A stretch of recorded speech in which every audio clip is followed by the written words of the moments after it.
He signed away a fortune the day he signed away me, and he wouldn't understand that until it was far too late. Before we dive into it, tell me in the comments where you're watching from. I love seeing the different places people tune in from. And if you're new here, don't forget to subscribe so you don't miss more stories like this. Now stick with me till the end because this story only gets heavier from here. Elena Whitmore had spent 19 years building a life she believed was solid ground. A house in the hills outside Charlotte, a daughter in her second year of college, a husband whose name was stitched onto half the real estate deals in the county. From the outside, nobody would have guessed anything was wrong. David Whitmore shook hands like a man who had built his own empire from nothing, and he let people believe exactly that. He rarely mentioned that the seed money for his first development deal had come from Elena's father, Walter Wren, a man who had made his fortune slowly and carefully, brick by brick, deal by honest deal before he passed away 8 years earlier. Elena had learned early in the marriage to let David have the spotlight. It never bothered her, she wasn't chasing recognition. She had grown up watching her father build something real, something that lasted, and she carried his quiet philosophy into her own life. Results speak, applause fades. So she stayed in the background, raised their daughter, managed the house, supported David's career at every turn, and never once asked for credit. What she didn't know, what she would only discover months later, was that David had started drifting the year Tessa left for college. The house that once felt full of noise and purpose suddenly felt too quiet, and David filled that quiet with late nights at the office that stretched longer than any project required. He told himself it was stress. He told himself it was nothing. He told himself a lot of things that weren't true. Elena noticed the changes before she let herself admit what they meant. David started dressing differently for meetings that didn't need a new wardrobe. His phone, once left carelessly on the kitchen counter, started disappearing into his jacket pocket the moment she walked into a room. He grew irritable when she asked simple questions. Where he'd been, who he was meeting, why he seemed 1,000 miles away at dinner. She told herself it was a rough patch. 19 years doesn't unravel over a few odd evenings, she reasoned. People go through seasons. But there was one evening that cracked the illusion wide open. Elena had driven into the city to surprise David at a restaurant where he said he'd be finishing a late client dinner. She wanted to bring him coffee for the drive home, the way she used to when they were young and broke and building something together. Through the window she saw him laughing. Really laughing, the kind of laugh she hadn't heard directed at her in years. Across the table from a woman who couldn't have been older than 30. The woman wore a dress that cost more than Elena's entire wardrobe, and she was leaning in close, her hand resting on David's arm like she had every right to be there. Elena didn't storm in. She didn't confront him in front of strangers. She simply stood on the sidewalk for a long moment, feeling something inside her go still and cold, and then she walked back to her car and drove home alone. That night, lying in bed beside a husband who smelled faintly of a perfume that wasn't hers, Elena Whitmore made a decision. She wouldn't scream. She wouldn't beg. She would watch and she would wait and she would let David make every choice himself, because some men only learn the truth when they've already destroyed everything that was protecting them. What David didn't know was that Elena's father had never fully trusted him. And 19 years earlier, Walter Wren had quietly written something into the family trust that would one day matter more than any argument, any confrontation, any tears. David was about to find out exactly what that was. But not yet. First, he had a lot more damage to do. Elena didn't say a word about what she saw outside that restaurant for nearly 3 weeks. She watched instead. She watched David grow bolder, careless in the way men get when they've convinced themselves they're untouchable. He started coming home smelling of cigarettes he claimed weren't his. He started taking calls in the garage with the door shut. He started looking at Elena the way you look at a house you've already decided to sell, familiar but no longer yours to care for. The woman's name, Elena eventually learned, was Marissa Calloway. She was 31, worked in luxury real estate marketing, and had a taste for the kind of lifestyle that required a much bigger budget than her own salary provided. Marissa hadn't set out to fall for a married man, or at least that's what she told herself. She'd met David at a real estate gala 18 months earlier, and what struck her first wasn't his looks or his charm. It was the way people spoke about him. David Whitmore built that entire waterfront development from nothing. David Whitmore doesn't lose. David Whitmore is worth more than anyone in this room realizes. Marissa liked confidence. She liked the idea of a man who had clawed his way to the top through sheer will, And David was more than happy to let her believe that story, because it made him feel like the man he'd always wanted to be seen as, not the son-in-law who married into money, but the self-made success who earned every dollar himself. He never once mentioned Walter Wren's name to her. He never mentioned that the land under his first big project had been financed by his father-in-law as a wedding gift, back when Walter still believed David might become the kind of man worth trusting. For David, the affair wasn't really about love in the beginning. It was about being seen the way he wanted to be seen, without 19 years of shared history reminding him who had actually built the foundation he stood on. Elena knew him. Elena remembered the years he struggled, the deals that failed, the nights he cried into his hands at their kitchen table certain he'd never make it. Marissa didn't know any of that. Marissa only knew the finished product, polished and confident, and that made David feel like a different person entirely. A better person, or so he told himself. The turning point came at a charity dinner Elena attended alone, David having claimed a last-minute business trip. She sat at their usual table, smiling politely through conversations about school fundraisers and country club renovations, when she overheard two women a few seats down whispering about a hotel-restaurant sighting. David Whitmore holding hands with someone who was very much not his wife. Elena finished her wine, thanked the hosts and drove home in silence. She didn't confront David when he returned from his trip 2 days later. She simply began making calls of her own. First to Gracie Barra, her father's old attorney and one of the few people left who had known Walter Wren well enough to understand exactly what he had built into that family trust all those years ago. Grace listened to Elena's account without interrupting, the way a good lawyer does when she already suspects where a story is headed. When Elena finished, Grace was quiet for a moment, then said something that would stay with Elena for the rest of this ordeal. Elena, has David ever actually read the trust documents? The real ones, not the summary your father gave him at the wedding? Elena admitted she wasn't sure. Grace's expression told her everything she needed to know. David had no idea what he was about to walk into. Walter Wren had never been a cruel man, but he had been a careful one. He built his fortune the slow way, commercial real estate, small acquisitions compounded over 3 decades into something substantial.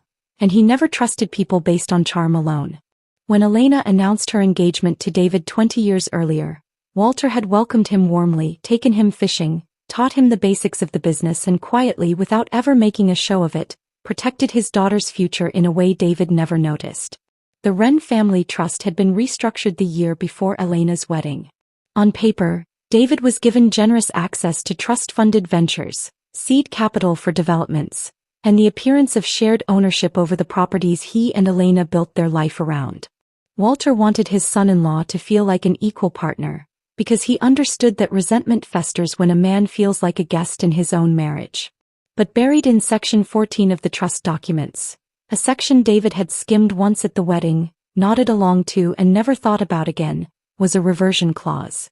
It stated plainly that all trust-held assets, including the properties, capital and controlling shares in the businesses built using trust funds, would revert entirely and irrevocably to Elena Wren Whitmore in the event that her marriage to David Whitmore legally ended, regardless of the reason for the dissolution. Walter had explained it to Elena privately years before he passed, sitting on the porch of the house he built with his own hands. "I like David," he told her.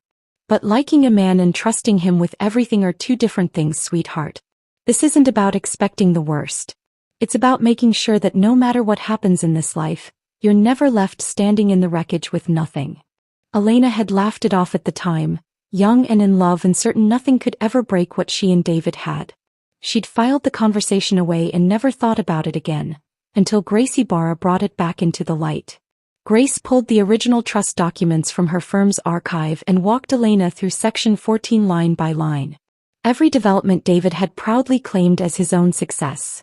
The waterfront condos, the downtown office tower, the string of retail properties that made up the bulk of his net worth, had been financed, structured, and legally anchored through the Wren family trust. David's name appeared on operating agreements and public filings. But the trust, not David, held the controlling interest. And the trust, per Walter Wren's careful design, belonged to Elena the moment her marriage ended. Elena sat in Grace's office for a long time after that, absorbing what it meant. David wasn't just cheating on her. David was, without knowing it, actively working to end a marriage that was the only thing standing between him and losing everything he'd spent 2 decades building his identity around. He thought he was walking toward freedom and a fresh start with a woman who admired his success. He had no idea he was walking directly into the one door that would strip that success away completely. Grace asked Elena the question that mattered most. Do you want to warn him? Some people would. Elena thought about the restaurant window, the perfume that wasn't hers, the whispered gossip at the charity dinner, 19 years of loyalty met with careless betrayal. She looked at Grace and said quietly, "He made his choice already.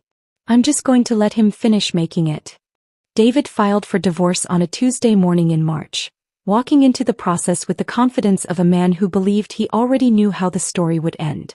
He'd spoken to a divorce attorney weeks earlier, not Nolan Pierce, his business partner who he worried might tell Elena out of some misplaced sense of loyalty, but a slick downtown firm known for handling high-asset splits quickly and quietly. David told the attorney what he believed to be true, that the properties, the businesses, the net worth he'd built over 2 decades were his, earned through his own vision and labor, and that Elena, while owed a fair settlement, had no real claim to the empire he'd constructed. He came home that evening and handed Elena the papers across the kitchen island, the same island where they'd once celebrated Tessa's college acceptance letter with cheap champagne because that was all they could afford at the time. David's voice was calm, almost gentle, the voice of a man who had rehearsed this moment in his head many times. "I think we both know this hasn't been working for a long time, Elena. I want us to handle this like adults. No fighting. No dragging it out." He didn't mention Marissa's name. He didn't have to. Elena had known for months. What surprised David wasn't Elena's silence. He'd almost expected her to fight, to cry, to beg him to reconsider the way she might have years earlier. What surprised him was how calm she was as she picked up the papers, read through them without a flicker of emotion crossing her face and said simply, "All right, David. If this is what you want." He mistook her composure for defeat. He mistook her stillness for a woman who had already accepted she'd lost. In reality, Elena had spent the previous 3 weeks in Gracie Barra's office, preparing for exactly this moment. David signed the papers that night with a kind of relief he hadn't expected to feel, like a man setting down a weight he'd been carrying so long he'd forgotten it was there. He called Marissa afterward and she answered breathless with excitement, already talking about apartments in the arts district, already mentioning a boutique she'd had her eye on that she thought could use an investor with David's kind of money behind it. David laughed and told her to start looking. He was for the first time in months, imagining a future that felt entirely his own, unaware that the very papers he'd just signed were the mechanism by which that future would be taken from him completely. Elena's attorney filed the response within the week, agreeing to the divorce without contest. No lengthy custody battles. Tessa was already grown. No dramatic courtroom scenes.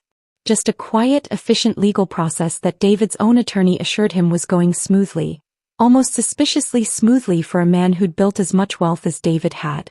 His attorney mentioned it once offhand, "Your wife's team isn't fighting for much. That's either very lucky for you or very strange." David brushed off the comment. He didn't have time for strange. He had a new apartment to furnish and a woman to impress, and for the first time in years he felt like the man everyone at those galas had always assumed he was.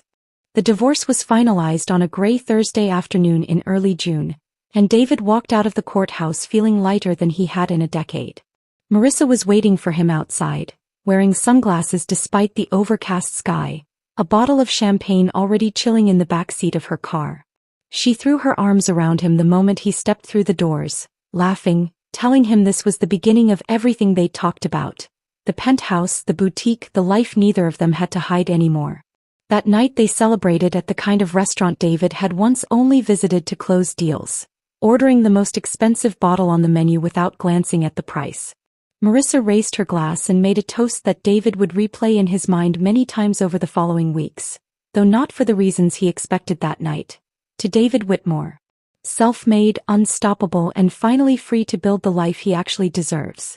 David clinked his glass against hers, grinning, feeling every bit the man that toast described. Elena, meanwhile, spent that same evening at Gracie Barra's office, not celebrating but finalizing. Grace confirmed what the trust's language had already guaranteed. The moment the divorce decree was signed and entered, ownership of every asset held within the Wren family trust reverted fully to Elena. The waterfront development, the downtown office tower, the retail properties, The controlling shares in Whitmore Development Group that David had spent years believing were his own. All of it now belonged legally and irrevocably to Elena Wren Whitmore. Grace didn't smile as she explained it. She simply said, "Your father built this so that you'd never have to depend on someone else's promises. He knew this day might come even if you didn't."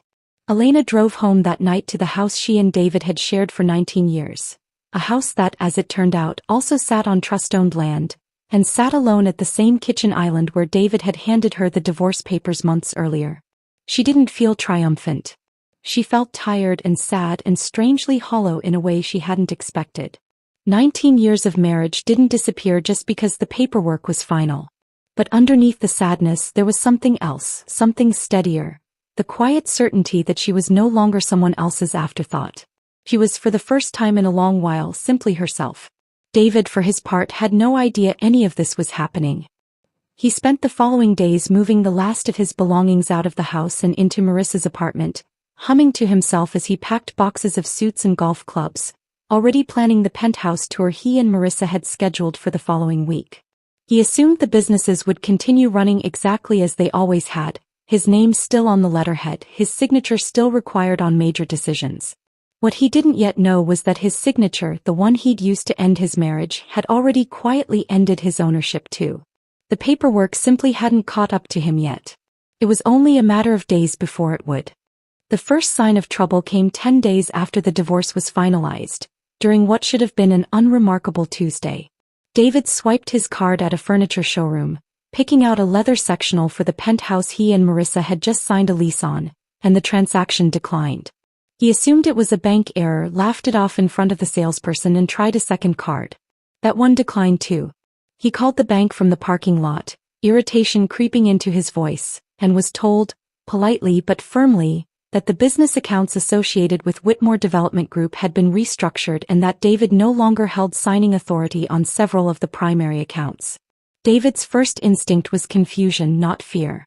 He assumed it was some kind of clerical mistake, the kind of bureaucratic tangle that happens when a company transitions through a founder's divorce. He called Nolan Pierce, his business partner, expecting reassurance. Instead, Nolan's voice on the phone had an edge David hadn't heard before. "David, I got a call from the trust's attorney this morning. I think you need to sit down with your lawyer. Today. Not next week." David laughed, thinking Nolan was overreacting, but something in his partner's tone stayed with him the rest of the day, a small cold seed of doubt he couldn't quite shake. That evening, David returned to the penthouse to find Marissa already home, scrolling through a stack of unopened mail she'd collected from his old office, forwarded there by a secretary who no longer seemed to know who exactly she worked for. One envelope, thicker than the rest, was from Gracie Barra's law firm.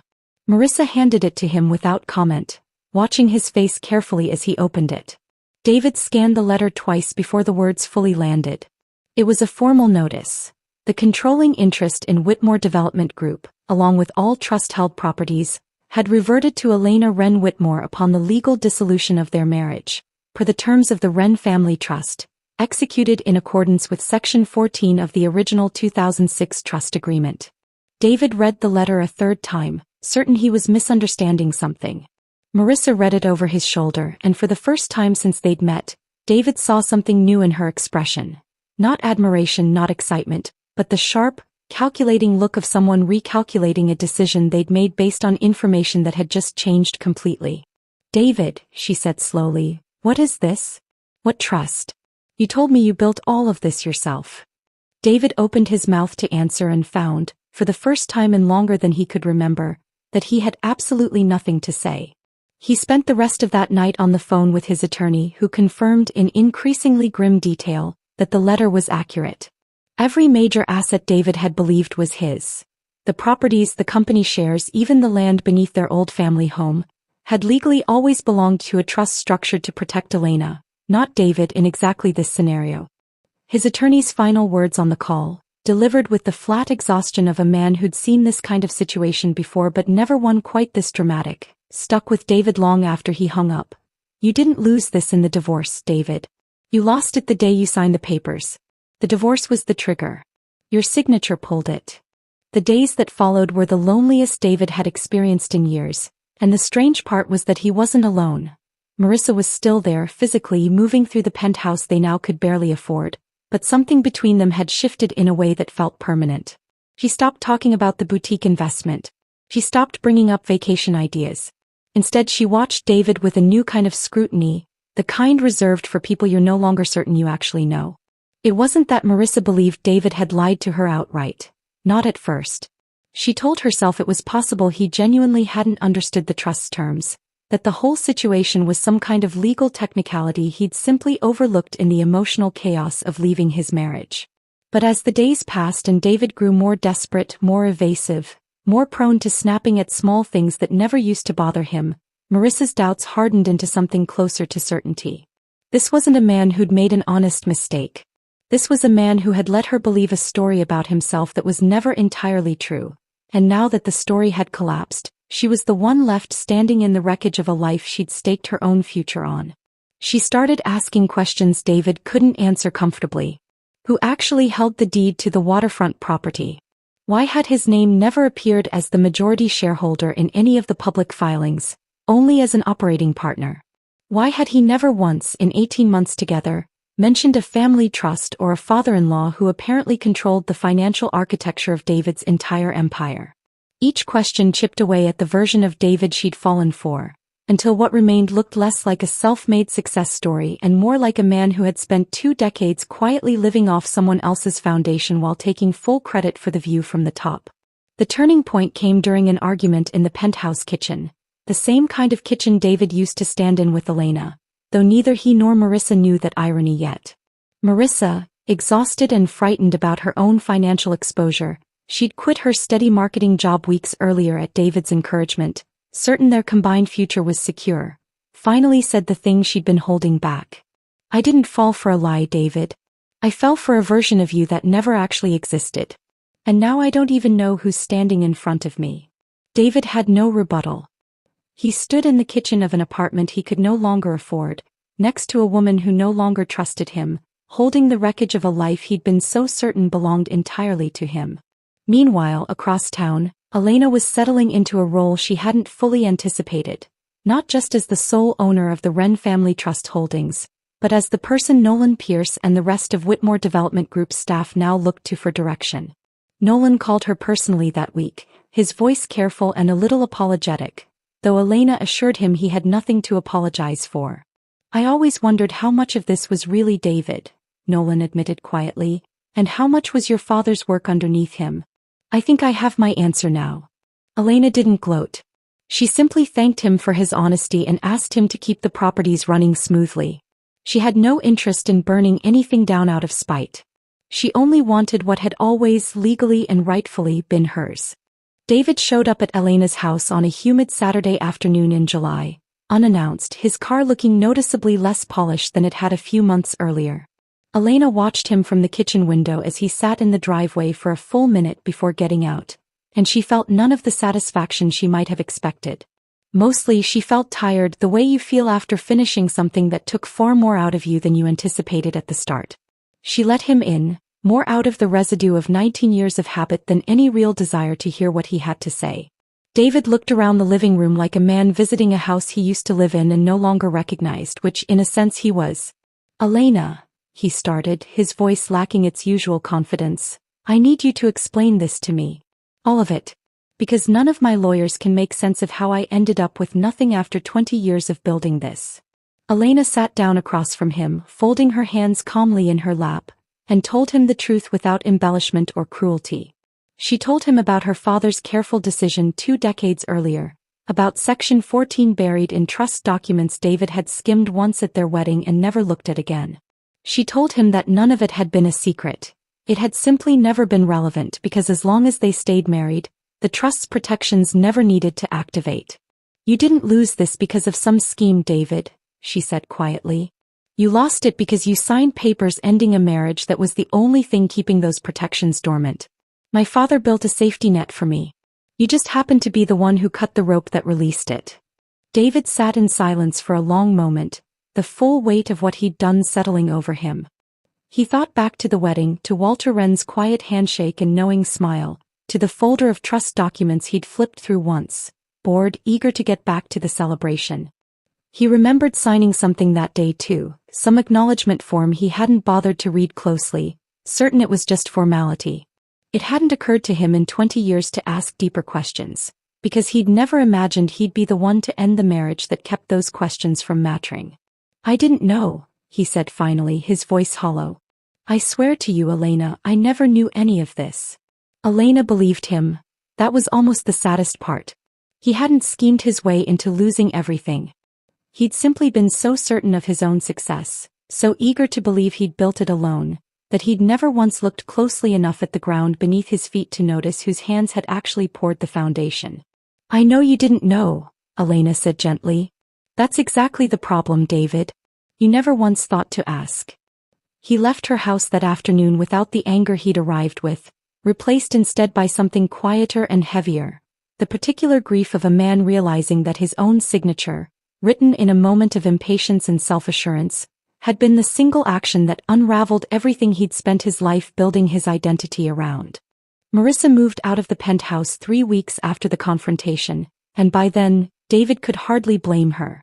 The lease alone was more than he could realistically sustain without the income streams he'd lost, and Marissa, practical above all else, had already begun quietly rebuilding her own footing, reconnecting with her old marketing firm, taking meetings David wasn't invited to, distancing herself from a man whose fortune had evaporated as quickly as it once seemed to appear.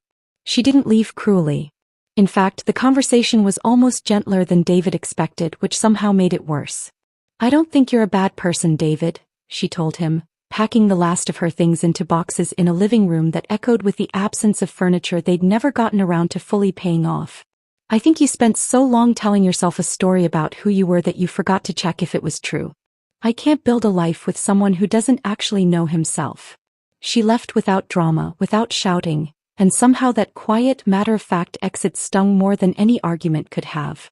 Word moved through David's professional circles the way it always does in tight-knit business communities. Not through headlines or public spectacle, but through country club conversations, quiet remarks at industry dinners, colleagues who suddenly seemed less eager to return his calls. Nolan Pierce, ever the professional, offered David a modest consulting arrangement with Whitmore Development Group, now firmly under Elena's control, more out of respect for the years they'd worked together than any obligation. David accepted it without complaint, a stark contrast to the man who once walked into every room assuming he owned it. He moved into a modest 2-bedroom apartment across town, the kind of place he hadn't lived in since he and Elena were newlyweds, scraping together rent while Walter Wren quietly wired them just enough support to keep them steady, never enough to make David feel like less of a man for accepting it. The irony wasn't lost on David now, sitting in a similarly small space 2 decades later, remembering nights he used to tell himself he'd never go back to that kind of struggle again. Tessa, their daughter, was the hardest part.